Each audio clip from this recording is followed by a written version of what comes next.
Flexi cap fund mutual funds की वो category है जिसके थ्रू आप सिर्फ एक म्यूचुअल फंड में अपना पैसा इन्वेस्ट करके अपने पोर्टफोलियो को बहुत अच्छे से डाइवर्स कर सकते हैं। जब हम फ्लेक्सी कैप फंड की बात करते हैं तो यहाँ पर हम सिर्फ एक मार्केट कैप की बात नहीं करते, हम यहाँ पर large cap, mid cap, small cap तीनों ही मार्केट कैप्स की बात करते हैं। यानी कि जब भी आप किसी फ्लेक्सी कैप म्यूचुअल फंड के अंदर अपना पैसा इन्वेस्ट करते हैं तो यहाँ पर आपका पैसा लार्ज कैप, मिड कैप और स्मॉल कैप के अंदर डिवाइडेड होता है। और सबसे अच्छी बात यह है कि यहाँ पर फंड मैनेजर के पास कंप्लीट फ्रीडम होता है कि वो मार्केट के हिसाब से कितना पैसा लार्ज कैप में इन्वेस्ट करना चाहते हैं, कितना पैसा मिड कैप में और कितना पैसा स्मॉल कैप में इन्वेस्ट करना चाहते हैं। इससे आपके जो इन्वेस्टमेंट्स हैं उसका रिस्क भी बहुत अच्छे से मैनेज हो जाता है और यहाँ पर आपको थोड़े से एक्स्ट्रा रिटर्न्स भी मिल जाते हैं। तो एक तरह से फ्लेक्सी कैप फंड से जो मिलने वाले रिटर्न्स होते हैं ये लार्ज कैप फंड्स को तो बहुत आसानी से आउट परफॉर्म कर जाते हैं, लेकिन ये मिड कैप और स्मॉल कैप को भी आउट परफॉर्म कर पाए ऐसा थोड़ा सा मुश्किल हो जाता है। तो आइए थोड़ा डिटेल में बात करते हैं टॉप 2 फ्लेक्सी कैप फंड्स की और क्यों इन दोनों ही फंड्स में से किसी न किसी एक फंड के अंदर आपको अपना पैसा जरूर इन्वेस्ट करना चाहिए। तो आइए जल्दी से स्टार्ट करते हैं। मेरा नाम है रंजन, आप देख रहे हैं योर एवरीडे गाइड।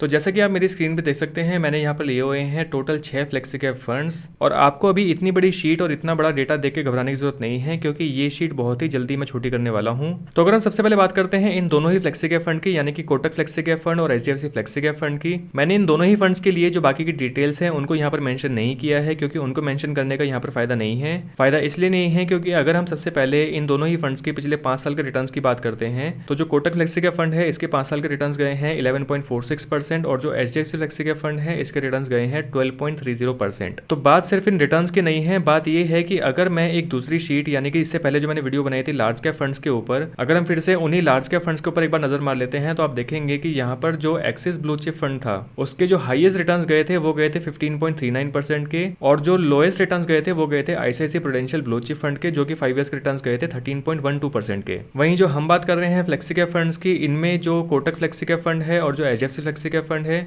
इनके रिटर्न्स गए हैं खाली 11.46 और 12.30% के। यानी कि इन दोनों ही फ्लेक्सी कैप फंड्स के जो रिटर्न्स हैं अगर इन रिटर्न्स को हम कंपेयर करते हैं लार्ज कैप फंड के रिटर्न्स थे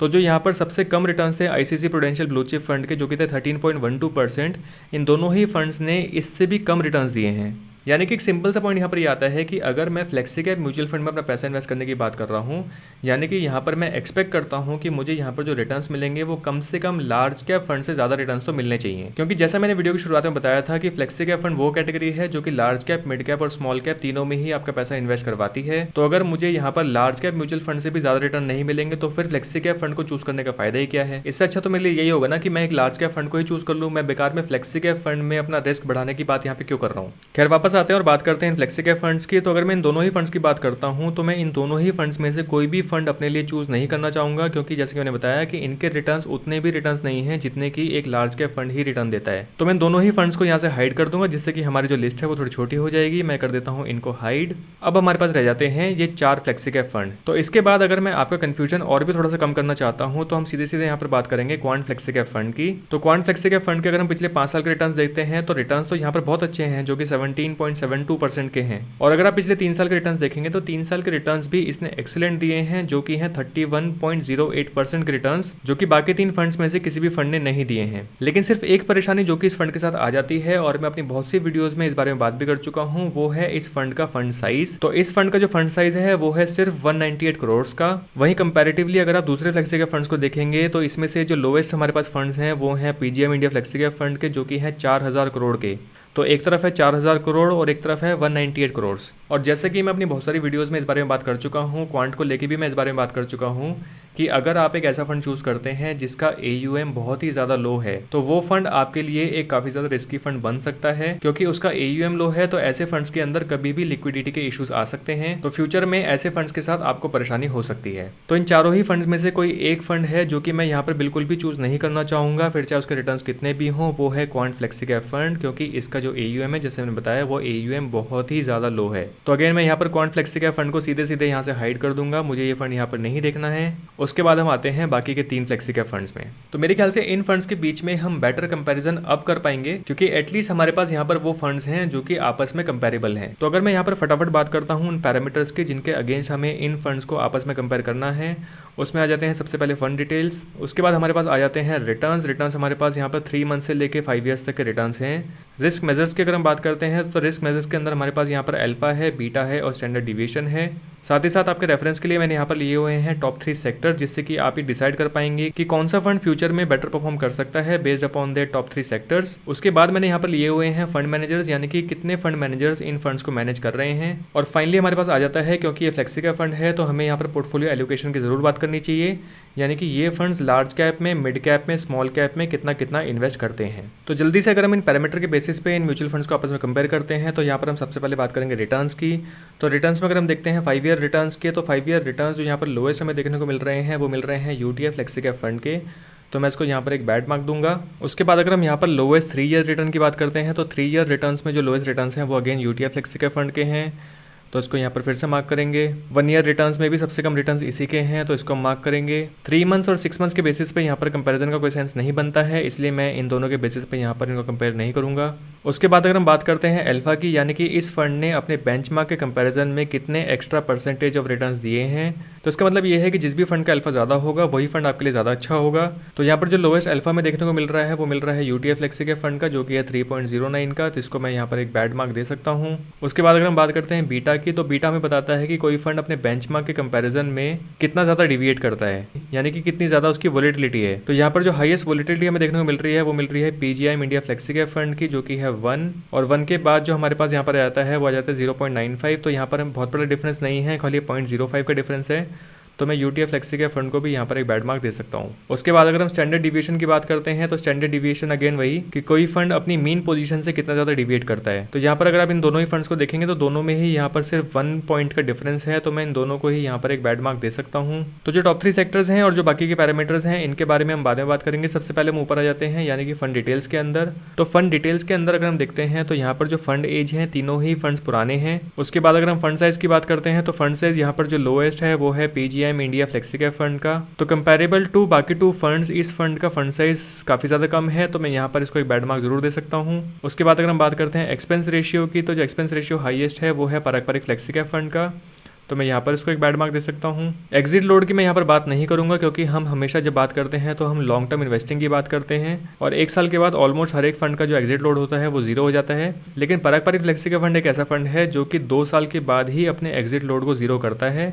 तो खैर उससे भी हम फर्क नहीं पड़ता, क्योंकि हम यहाँ पर कम से कम 4 या 5 साल इन्वेस्टमेंट्स की बात कर रहे हैं। तो जितने भी पैरामीटर के बेसिस पे हमने यहाँ पर कंपैरिजन किया है, इन कंपैरिजन के बेसिस पे हम क्लियरली देख सकते हैं कि यहाँ पर हमारे पास जो एक वीक म्यूचुअल फंड है वो है यूटीएफ फ्लेक्सी कैप फंड। तो मैं इस फंड को यहाँ से रिमूव तो नहीं करूंगा, लेकिन आपके रेफरेंस के लिए मैं इस फंड को यहाँ पर अभी के लिए एक रेड मार्क दे देता हूँ। तो फाइनली हमारे पास जो 2 फंड रह जाते हैं वो रह जाते हैं पारंपरिक फ्लेक्सी कैप फंड, और उसके बाद हमारे पास आ जाता है पीजीआईएम इंडिया का फ्लेक्सी कैप फंड। अब क्योंकि हमारे पास यहाँ पर 2 फ्लेक्सी कैप फंड है, लेकिन आप अगर इन्वेस्ट करना चाहेंगे तो हो सकता है कि आप किसी एक फ्लेक्सी कैप फंड में ही अपना पैसा इन्वेस्ट करना चाहें, तो इन दोनों फ्लेक्सी कैप फंड में से कौन सा वो फ्लेक्सी कैप फंड है जो कि आपके लिए बेटर है। तो इन दोनों फंड में से अगर मैं एक बेटर फंड निकालने की कोशिश करता हूँ तो यहाँ पर अगर आप देख सकते हैं तो 5 साल के रिटर्न जो है वो पारंपरिक फ्लेक्सी कैप फंड के ज़्यादा हैं, तो मैं इसको अभी के लिए ग्रीन मार्क कर दूंगा। और उसके बाद अगर हम बात करते हैं 3 ईयर्स की, तो 3 ईयर रिटर्न दोनों के ही बराबर से हैं, तो इन दोनों को ही मैं यहाँ पर एक बराबर का मार्क दे दूंगा। उसके बाद अगर हम पिछले 1 साल के रिटर्न्स की बात करते हैं तो 1 साल का पीरियड वैसे तो एक छोटा पीरियड होता है,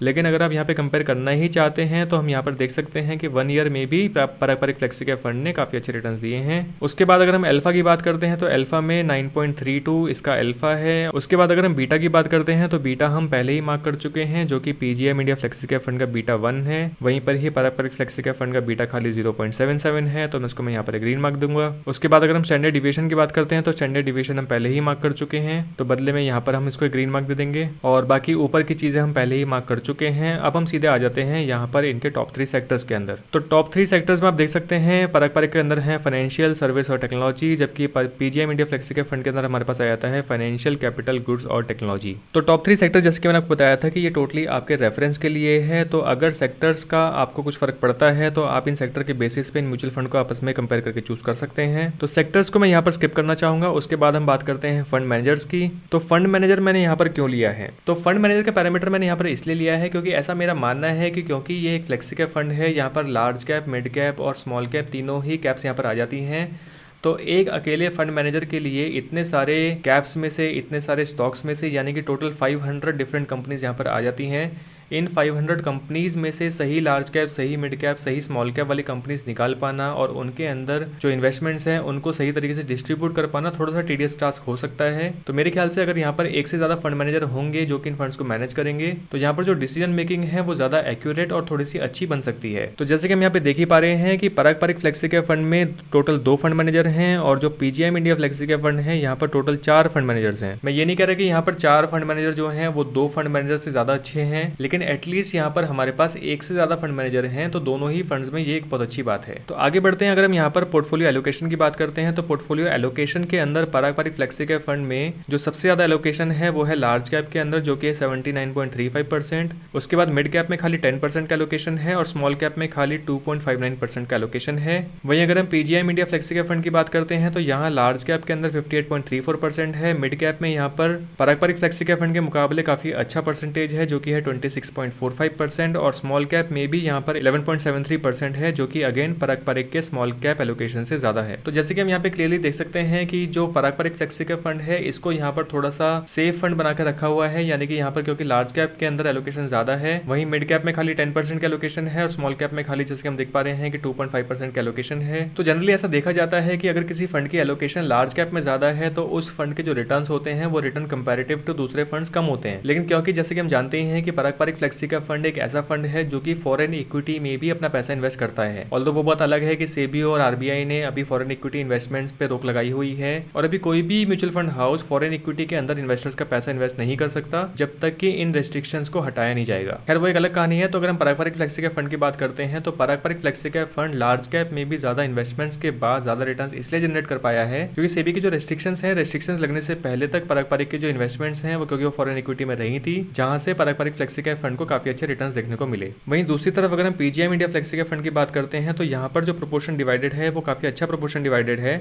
लार्ज कैप में भी काफी अच्छा प्रोपोर्शन है, मिड कैप में भी बहुत अच्छा प्रोपोर्शन है और स्मॉल कैप में जितना प्रोपोर्शन एक पोर्टफोलियो के अंदर होना चाहिए उतना प्रोपोर्शन यहाँ पर स्मॉल कैप में भी देखने को मिल रहा है। यानी कि PGIM India flexi cap fund भी फ्यूचर में आपको काफी अच्छे रिटर्न्स दे सकता है क्योंकि इसका जो पोर्टफोलियो एलोकेशन है ये एलोकेशन काफी अच्छा एलोकेशन यहाँ पे देखने को मिल रहा है। और फर्दर और क्लियर एनालिसिस के लिए अगर हम इन तीनों ही फंड के पास्ट परफॉर्मेंस के ग्राफ पे भी नजर मार लेते हैं तो जैसे कि आप इस ग्राफ में देख सकते हैं मैंने यहाँ पर लिया हुआ है Parag Parikh flexi cap fund, PGIM India flexi cap fund और यूटीआई फ्लेक्सी कैप फंड और जो पीरियड मैंने यहाँ पर लिया हुआ है वो लिया हुआ है मई 11 2015 से लेके मई 10 2022 तक का, यानी कि ऑलमोस्ट पिछले 7 साल का डेटा। तो जैसे कि आप यहाँ पे देख सकते हैं कि शुरुआत में तीनों ही फंड्स की परफॉर्मेंस जो है वो ऑलमोस्ट अराउंड सेम सी गई थी। 2016 के बाद हम यहाँ पे देख सकते हैं कि जो PGIM India flexi cap fund है और जो पराग पारिक फ्लेक्सी कैप फंड है इनकी परफॉर्मेंस ऑलमोस्ट सिमिलर थी और इस पॉइंट के बाद एक्चुअली में आप देखेंगे कि यहाँ पर PGIM India flexi cap fund की परफॉर्मेंस थोड़ी सी डाउन हो गई थी, जबकि जो पराग पारिक फ्लेक्सी कैप फंड है उसकी परफॉर्मेंस इन बाकी 2 फंड्स के मुकाबले काफी अच्छी ऊपर की तरफ जा रही थी। उसके बाद कोरोना के समय जो मार्केट का डाउनफॉल हुआ उसके बाद तीनों ही फंड्स नीचे की तरफ आए और उसके बाद से ही पराग पारिक फ्लेक्सी कैप फंड ने इन दोनों ही फंड्स के मुकाबले काफी अच्छी परफॉर्मेंस दी है। तो सबसे टॉप पे जो आप देखेंगे वो है Parag Parikh flexi cap fund, उसके बाद जो लाइट ब्लू लाइन है ये आ जाती है PGIM India flexi cap fund की और इन दोनों ही लाइंस के बाद जो हमारे पास लास्ट लाइन आ जाती है रेड वाली ये आ जाती है यूटीआई फ्लेक्सी कैप फंड की। तो ऑब्वियसली अगर मुझे इन दोनों ही फंड्स में से किसी एक फंड को अपने लिए चूज करना होगा बेस्ड अपॉन पास्ट परफॉर्मेंस तो वो यहाँ पर हमें क्लियरली देखने को मिल रहा है जो कि है Parag Parikh flexi cap fund. लेकिन Parag Parikh flexi cap fund future में भी आपको अच्छे रिटर्न्स देगा जैसे अच्छे रिटर्न्स उसने पास्ट में दिए थे, इसके बारे में कुछ भी कहना बहुत ज्यादा मुश्किल है क्योंकि जैसे कि मैंने आपको बताया कि क्योंकि सेबी ने यहाँ पर रेस्ट्रिक्शंस डाले हुए हैं फॉरेन इक्विटी इन्वेस्टमेंट्स में, तो जो भी आपकी न्यू इन्वेस्टमेंट्स होती हैं पराग पारिक फ्लेक्सी कैप फंड के अंदर वो सारी न्यू इन्वेस्टमेंट सिर्फ और सिर्फ इंडियन कंपनीज के स्टॉक्स के अंदर ही जाएंगी। तो जो performance Parag Parikh flexi cap fund past में देता आया था जरूरी नहीं है कि सेम परफॉर्मेंस आपको यहाँ पर फ्यूचर में भी देखने को मिले। लेकिन फिर भी मुझे यहाँ पर लगता है कि पराग पारिक फ्लेक्सी कैप फंड की परफॉर्मेंस को लेकर यहाँ पर आपको ज्यादा सोचने की जरूरत नहीं है